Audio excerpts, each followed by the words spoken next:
નમસ્કાર, આપ જોઈ રહ્યા છો નેશન પ્લસ ન્યૂઝ. હું છું આપની સાથે હેતલ ભગત. વડોદરાના પાદરા પાસે આવેલી મહીસાગર નદીમાં આજે એક મોટી હોનારત થતા રહી ગઈ છે. ગંભીરા બ્રિજ બંધ હોવાથી જોખમી રીતે નાવડીમાં મુસાફરી કરી રહેલા લોકોની નાવડી નદીમાં પલટી ગઈ હતી.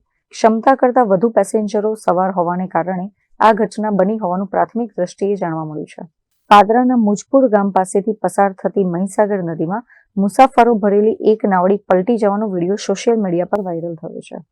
ગંભીરા બ્રિજ પર સર્જાયેલી દુર્ઘટના બાદ અવરજવર બંધ હોવાથી લોકો જીવના જોખમે નાવડી મારફતે નદી ઓળંગી રહ્યા છે.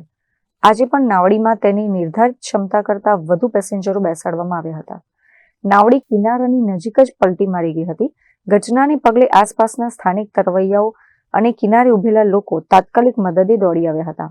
સદનસીબે આ દુર્ઘટનામાં કોઈ મોટી જાનહાનિના સમાચાર પ્રાપ્ત થયા નથી. કેમેરામેન નવનીત પરમાર સાથે Chirag Patel, nation plus news, Vadodara. સમાચારોના સતત અપડેટ મેળવવા માટે અમારી નેશન પ્લસ ન્યૂઝની યુટ્યુબ ચેનલને સબસ્ક્રાઇબ કરો, બેલ આઇકન દબાવો અને જોડાયેલા રહો ફેસબુક, ઇન્સ્ટાગ્રામ અને ટ્વિટર પર.